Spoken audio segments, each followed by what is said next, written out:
Hey everybody, welcome back to Behind the Hedges. I'm your host Mitch, and we're still talking balls here. Uh, we're going to be talking about expectations for Tennessee in their upcoming 2022 season right after this. I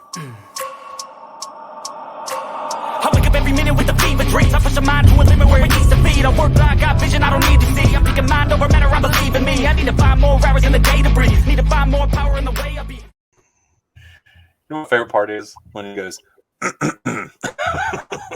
my favorite. So, hey, welcome back, guys. Expectations here, all right? We've said it before. We'll say it again. Tennessee last year, we all sort of agreed collectively that Tennessee was a ahead of schedule team. So going into 2022, do you see Tennessee? First of all, you guys finished third in the East, right? Third in the East. Yes. It was Georgia, Kentucky, then Tennessee, South Carolina, Missouri. Missouri, who Florida. cares? Missouri, Who cares after Florida. that? Oh, I gotta say Florida. I gotta say Florida before I say Vanderbilt. Right. So Don't get me started, Mitch. Don't get me started. That's where I care. I love saying a bunch of names before I get to Florida. Right. So, so Tennessee finished third in the East, and so my question to you guys is, what is this Tennessee team? Is this a stock up team, stock even, stock down? Are you guys going to finish better than third this year? I think I mean, we're a stock up team. A moderately stock up team. Explain. I think we're top. I think we're solidly top 20. I think SI is out of their friggin' minds by putting us in the top 10. I don't think we're there yet. I mean, 9-4 is certainly doable.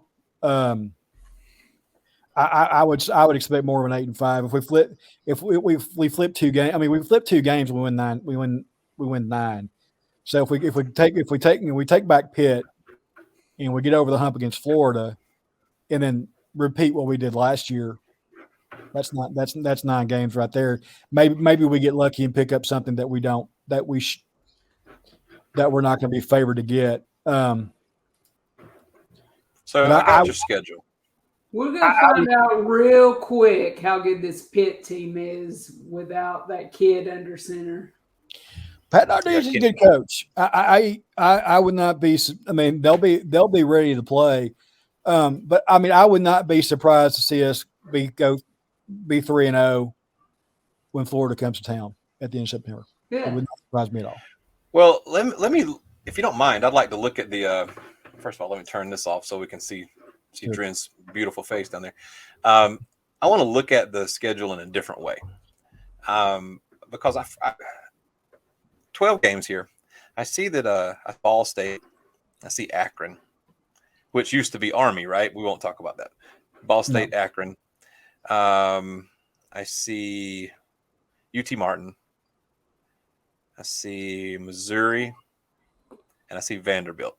That's 5 teams that I see that are, I think if you were to ask any Vegas bookie, they would tell you that Tennessee should be favored and, greater than 75% of the time in those matchups. Yes.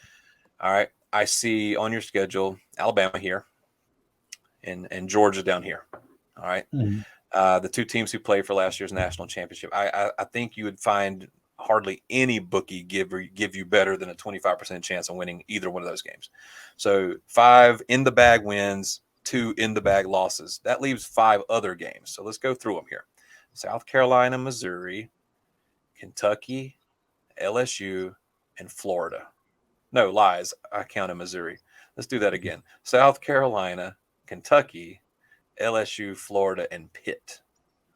So Pitt, obviously, is the kickoff for the we call this question mark games, whatever undecided, out of the bag games, toss up games, whatever you want to call them.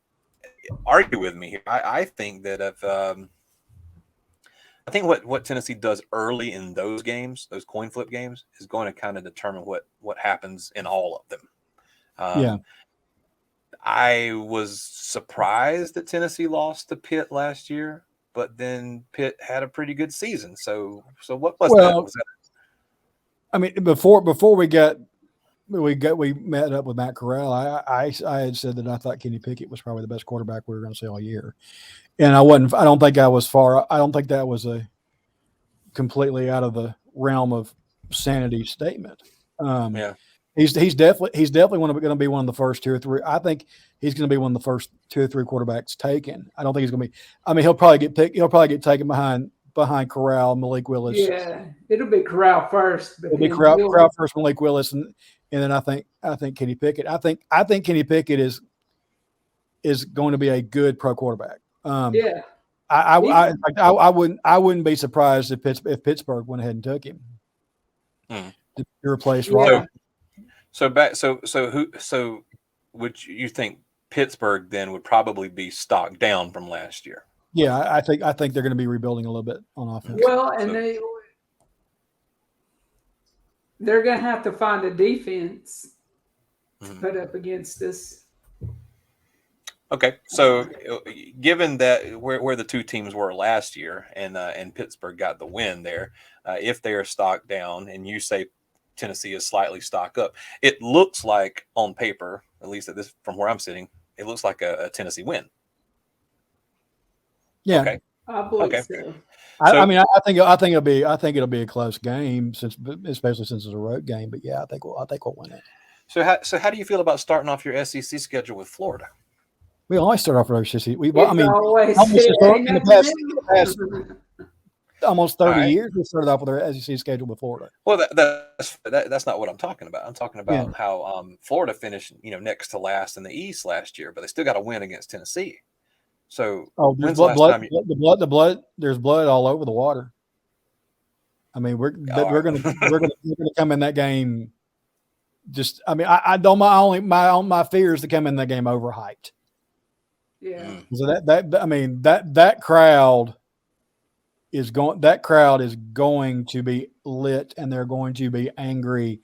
That's right. It's at Neyland. That's right. It's in our house, baby. Yeah. It's Okay. So let's imagine a scenario where you guys, start the season 3-0, then you get Florida, and let's say you knock them off. Now you're 4-0, and then you got to go to Baton Rouge. I'm trying to remember. Did we win the last time? When was the last time we went to Baton Rouge? No. Oh God, that last time we went to Baton Rouge was the 13 players on the field game. Okay. Under Dudley D-Wrong. Yeah. So what do you guys think? LSU. I think it's winnable. I think it's winnable. I think they're a team. Who knows if they've got things figured out yet. I mean, look, Chip Kelly's going to find out real quick how good he is. I mean, look, Brett Bielema is hot shit in the Big Ten. But when he came down here, he found out real damn quick that it's a completely different universe in the SEC. Yeah, well, I mean, we're going to find out soon enough. And we're going and I mean, let's just face it, Notre Dame, even though they've been associated with the ACC, has been tied more to those Big Ten schools than they have anybody else. Yeah, because that's where the majority of their rivalries are. I mean, Michigan State, Purdue. I mean, those are always marquee games. So you're saying Pitt is a win, Florida is a win. Yep. LSU is. I'd say 60-40 us. Okay. All right. I'd give us a 60% chance of winning that one. So then let's talk about these last two. We'll have more experience in them getting on that field. Yeah. So let's talk about Kentucky and South Carolina then. I'll talk about South Carolina first. It's going to honestly that game late in the season kind of scares me. Mm-hmm. Because if Rattler is still healthy, which there are no guarantees. He may not even. I have a feeling that he he's going to get kind of banged up against that LSU game is usually about where we play South Carolina. Yeah, it is. Yeah, this is. Yeah, the schedule is kind of screwed up. I mean, historically, Kentucky is where South Carolina is where Kentucky used to be. Yeah, we got Kentucky at the end. Because we're closing. Because we close with we close with Vanderbilt. Oh, that's our last game. Okay, I see now. Yeah, Vandy and Nashville's our last game. But I mean, so South Carolina, win or loss, just flat out. I think we get that. I think we get it. I think we get it. Yeah. I mean, that one to me kind of has track meet written all over. Just convinced it's going to be who's faster going up and down the field. And by then, there's not going to be. Listen, now, we had 5 question mark games, and you guys have given me 3.6 yeses on those 5 games with one game to talk about, and that's the Kentucky. Fuck your question marks. I love it. So Kentucky, man, you guys beat them last year. Barely.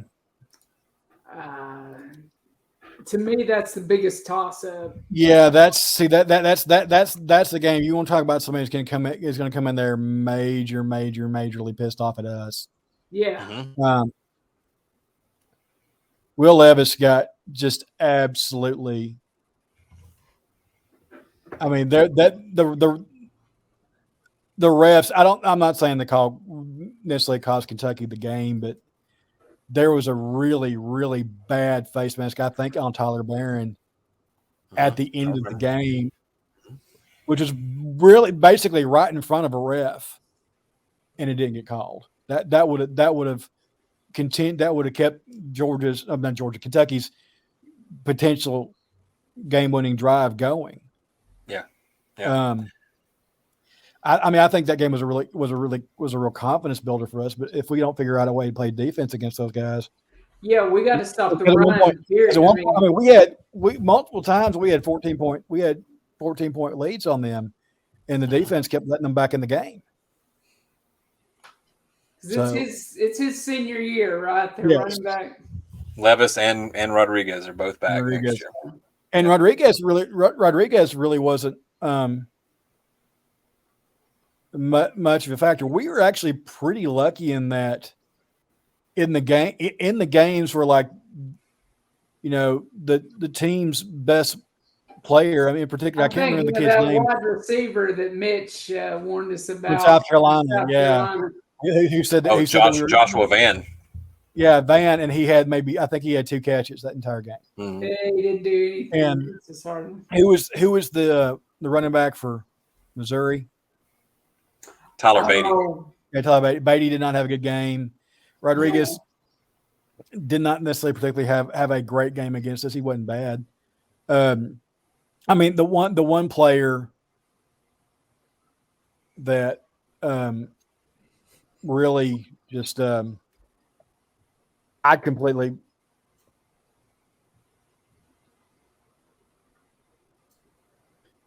You there, Dren? I completely spit it out, old man. Come on. I completely underestimated was Young from Bama. I mean, I thought if we forced him out of the pocket, we'd have a chance of controlling him, and he ran all over us. Yeah, it wasn't Matt Corral level bad. Yeah, and Corral nearly ran for 300 yards against us. Yeah, he ran 4 yards than anybody else on us the entire season. So I want to get everybody here on this panel to chip in on this, and listening to this discussion, I want you all to take a couple of seconds and come up with a total number of wins for Tennessee this coming season. See if we can get a best case, worst case scenario going on right here. I'm gonna start first here. Just listen, you guys talk. You just talked me into 8 and a piece of a win. So I'm gonna say that basement is 8 wins. I'm not even talking bowl games here. I'm talking 8-4 season basement. And I think I'm willing to go ceiling 9-3. KT, what you think, man? Hold on, let me pull the schedule back up. You want me to put it back on the screen? Yeah. I was just pull it up on my phone because I think 8's a little too high for the basement, to be honest with you. Okay. Let me put it back up here then. Oh yeah, I was just gonna look it back up. Here you go. All right, back to the top. Just let me get a quick skim through one more time. All right, go ahead.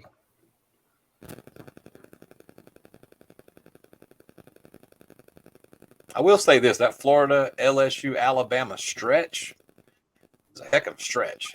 Mm-hmm. And then you come out of the UT Martin game and you got Kentucky and Georgia back to back. I think their basement would be 5-7. Really?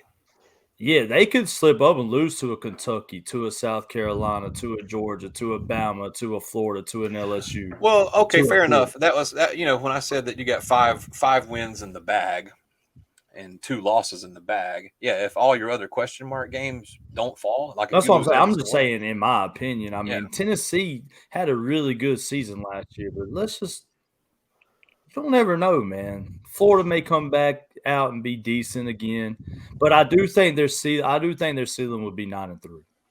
You're gonna all right. So we agree on the ceiling. How about it, Patrick? What about you? I think worst case scenario, I'm going to go 7 wins. Okay. I think out of those 5 question marks, a couple of them at least are going to fall their way. I have yet to believe that Kentucky was more than 1 year lucky last year, personally. But if things go as they go in the SEC, they may be on an upward trend. But I think Tennessee is too, and because I think Tennessee's on an upward trend, I'm going to say ceiling is 9 games, but they could possibly squeak out all 5 of those question marks and go 10-2 and finish second in the East. Okay. So behind we're going who somewhere between 5 wins and 10 wins. That's where we are right now. Somewhere. Because those 5 games to me, those question marks, they're all right here. They're all winnable. Sure. They're all right here. That's what I agree too. I'm just saying with my Patrick, basement. I like it more and more. When I think of stick around long enough, you might not. So, all right, Brandon. What about you, man? What you a homer? You've heard from some naysaying dogs. What do you think, man? Yeah, but see, the thing about me is I don't give a shit what other people think or say. Good, that's great. It comes right by me. Tell me your ceiling first. I want to know your ceiling. My ceiling, if I'm really being serious about this, would be I'd go with 9. Okay. Let me ask you the question that I like to ask Ducati. What is the least acceptable result? What is the result that could happen that's bad, but you take it? That I would accept? Yes. I'd be pretty pissed if we got 1 less win than we did last year. But what if you guys went 7-5 and you got a win against Florida? Against Florida, a depleted Florida that we should beat, that we could have beat last year. If we'd started Are they? We'll see. I don't know. I think our floor would be 7 wins. Okay. All right. All right. So wrap us up then. So super genius. I have said in the past that we could go 2-10, and I'd be happy as long as those 2 wins are against Bama and Vanderbilt. I have said that. Would I really be happy? No, but I have said that. Ceiling wise, I agree with 9 games. I mean, you flip Florida and Pitt and hold serve. Okay. everywhere else, that's 9 wins. That's how easy it is. It would be disappointing if we slid back a game. So I'm gonna say basement 7, ceiling 9. Okay. I would be over the moon if we could pull 10. I just don't see it. Okay. Yeah. So let's just say then you wake up tomorrow and the little fairy from the future is floating above your bed and says Tennessee will go 8-4 next year with a win against Florida. Are you going to say thank you, football fairy, and then go back to sleep? Yeah, or I would be happy with that. Okay, fair enough. I mean it's an improvement. I mean the whole Is the football fairy put out? Excuse me? I'm just curious. The football fairy looks a lot like Dren with kind of a tutu. You just gave me nightmares for a week. Yeah, you stick around. I got plenty of nightmares. Oh, hey, you know you want that sweet lemon, babe. And on that note, we'll catch you guys all later.